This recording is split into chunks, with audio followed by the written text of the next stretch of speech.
Hey Frenchies, alors bienvenue ou re-bienvenue sur ma chaîne. Aujourd'hui je vais manger spaghetti bolognaise. Oui, j'avais envie de manger ça, je crois que j'en ai trop mis. Mais bon, vous savez que si je finis pas, si j'arrive pas à manger tout, je laisse pour après. Ben, oh mon fromage il a durci. Pourtant c'est encore chaud. Aujourd'hui il n'y a pas de shout out, par contre il y a courrier du cœur, donc reste là. Laisse-moi boire d'abord une gorgée. J'ai du jus d'ananas là.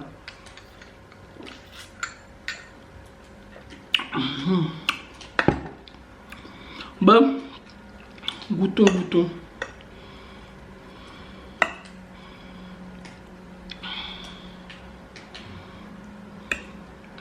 Première bouchée pour toi.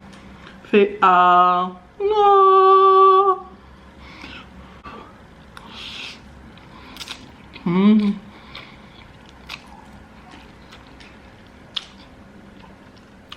Aujourd'hui, je rajoute pas de piment. J'ai déjà mis du piment pendant que je faisais la sauce. C'est bon, hein. Alors, on va voir ce... Oh, il a vraiment durci. La mozzarella a durci, désolé. Alors, le courrier du cœur d'aujourd'hui concerne une femme qui nous demande de l'aide.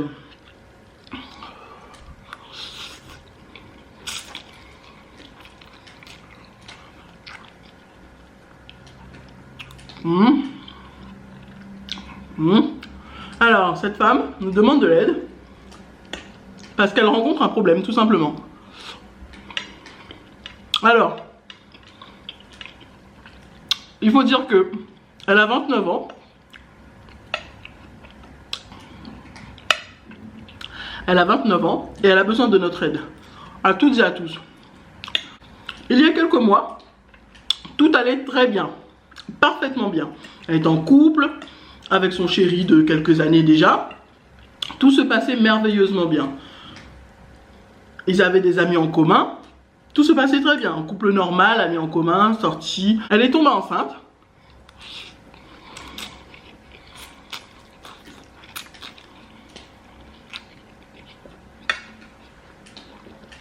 Et là, tout a commencé à dégringoler. C'est-à-dire que le gars, bah, il s'est mis à sortir plus souvent avec les amis. Elle, comme elle était enceinte, bah, pas trop le moral et pas trop envie de sortir. Et un jour, le gars, quand elle était enceinte de 1 mois, il lui a présenté une femme. Il lui a dit, ouais, c'est ma cousine, je te la présente, nanani, nanana. Ok. Elle, sur le coup, elle s'est dit, il y a anguille sous roche.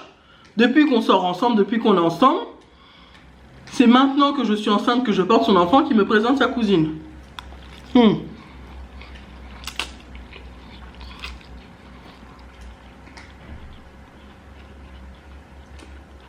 Elle n'a pas voulu lui dire quoi que ce soit, mais dans son cœur, elle sentait qu'il y avait vraiment quelque chose de louche. Elle s'inquiétait. Alors du coup, elle a décidé de lui en parler après quelques moments. À enceinte d'1 mois, le gars lui a dit non, mais t'inquiète, c'est juste ma cousine, t'inquiète pas. À enceinte d'1 mois, elle a enfin découvert que la personne qui lui avait présenté n'était pas une cousine, mais était son amante. Donc le gars l'a trompée et il faisait passer la fille avec qui il trompait sa chérie, avec qui il trompait notre abonné, pour sa cousine à lui.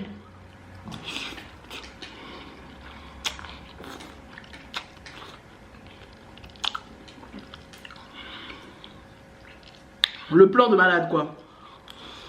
Le culot, open de guillemets. Le gars, mais il a un sacré culot. Donc à partir de là, dès qu'elle a appris que bah, il l'a trompé, elle a décidé de rompre avec lui, de ne pas rester avec lui, et il lui a fait des menaces. Des menaces, effectivement.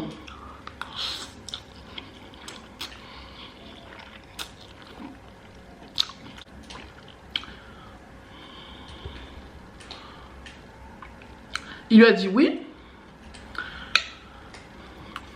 Si tu veux pas revenir avec moi, si tu veux pas te remettre en couple avec moi, t'as intérêt à avorter. Elle lui a rien dit. Son corps, son choix. Elle lui a rien dit. Elle a gardé la grossesse. Le gars, après quelques moments, donc quelques mois,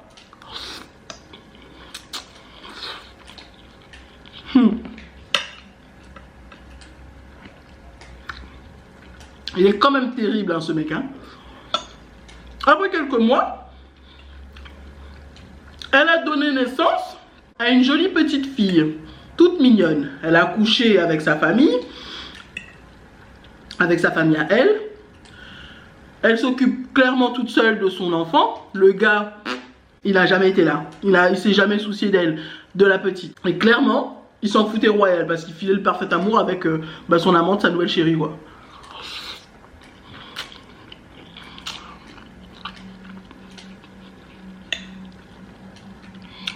Alors là maintenant, sa fille qui a maintenant 6 mois, le père n'a jamais vu la petite, le père n'a jamais rien acheté pour la petite, le père ne sait même pas comment s'appelle la petite.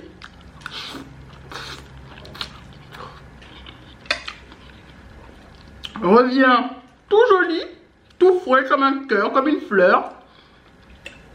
Il demande à voir sa fille. Il demande à avoir des nouvelles de sa fille. Et il ordonne de voir sa fille. Donc elle se méfie, clairement. Et à force d'en parler un peu à son entourage, de poser des questions à son entourage, elle apprend par des amis en commun qu'ils avaient avant, que le gars, il a dit clairement que si il arrive à être auprès de la petite, il lui ferait du mal. Donc elle, en entendant ça, elle se demande ce qu'elle peut faire.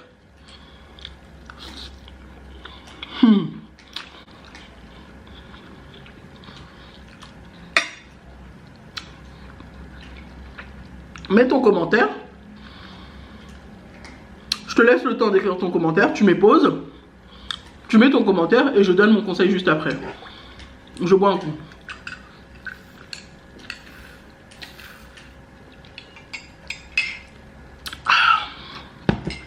Alors très clairement, ce mec c'est un vrai guignol. Je sais pas pourquoi les hommes sont comme ça. Je dis pas tous, hein. Mais je dis pourquoi les hommes sont comme ça. Genre, ils ne veulent pas d'un enfant. Ils menacent pour que la femme avorte. Il n'en a rien à foutre de l'enfant. Souvent c'est ça en fait, souvent. Le gars, dès qu'il apprend qu'il va être père, taillot, il s'en va. Pourquoi les hommes sont comme ça? Et après ils reviennent la bouche en cœur en disant oui mon enfant ci, oui mon enfant ça, oui mon enfant ci. En temps, il te laisse subir, il laisse la femme subir, souffrir et gérer tout toute seule pendant les premiers mois, pendant les premières années. Il y en a même des pères qui reviennent après 10 ans en disant bah ça y est, les 10 premières années phase d'enfance c'est passé, maintenant moi je peux faire le reste. Non! Pourquoi les hommes ils sont comme ça? Pourquoi une grande majorité d'hommes font ça? Pourquoi ils sont comme ça? Je ne sais pas. Maintenant pour notre abonné, tu nous as dit que tu avais accouché toute seule. Donc forcément, il n'était pas là. Donc ce qui veut dire qu'il n'a pas reconnu l'enfant. Vu qu'il ne voulait pas de l'enfant, il voulait que tu avortes. Donc s'il n'a pas reconnu l'enfant, c'est ton enfant à toi toute seule. Donc ton enfant a ton nom. Tu n'es pas obligé d'obéir à quoi qu'il dise. Quoi qu'il dise, quoi qu'il fasse, tu n'es pas obligé. Et j'ajouterais même que avertis tes parents, ton entourage, si tu as des frères et sœurs, avertis-les. Va déposer une main courante à la police ou à la gendarmerie, plutôt à la police, pour les menaces qu'il t'a faites et pour les menaces qu'il a dit aux autres de ton entourage. Dis-leur qu'il y a que cet homme, je ne sais pas comment il s'appelle, hein, tu dis que X, la personne, t'as fait à plusieurs reprises des menaces et que là, il a fait des menaces en disant qu'il en voulait à la vie de ta fille. Donc, clairement, fais-le. Fais-le. Il n'y a rien d'autre que tu puisses faire. À part tout le temps rester avec ton enfant ou tout le temps être accompagné pour rentrer chez toi. J'espère d'ailleurs qu'il ne sait pas où tu habites, mais en tout cas, qu'il ne sait pas où tu habites, qu'il ne connaît pas ton travail non plus. Avec tous les féminicides qu'on a entendus, tu devrais vraiment, mais vraiment, faire attention à toi. Et à ta fille. Parce qu'il suffit qu'il craque comme ça. D'ailleurs, il n'y a même pas besoin qu'il craque.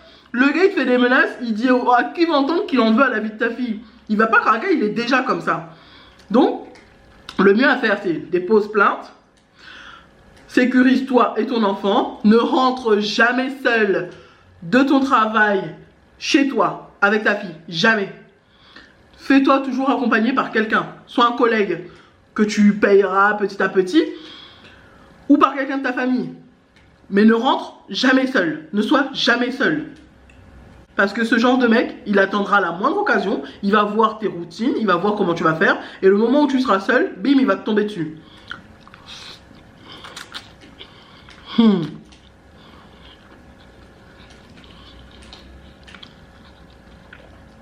Ouais. J'ai mis beaucoup, j'ai mis beaucoup. Bon, je finis cette bouchée, je bois, et après je vous dis bye. J'ai mangé ça quand même, hein.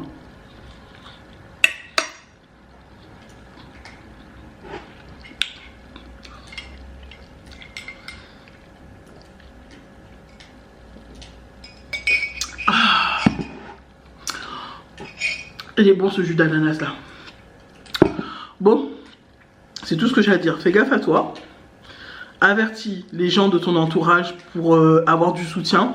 Et dépose plainte pour être sûr d'être en sécurité. So guys, j'espère que vous avez aimé cette vidéo. Si vous avez aimé cette vidéo, n'hésitez pas à liker, à vous abonner et à cliquer sur la petite cloche qui est juste là pour recevoir toutes les notifications. Je vous aime tous très fort. Bye.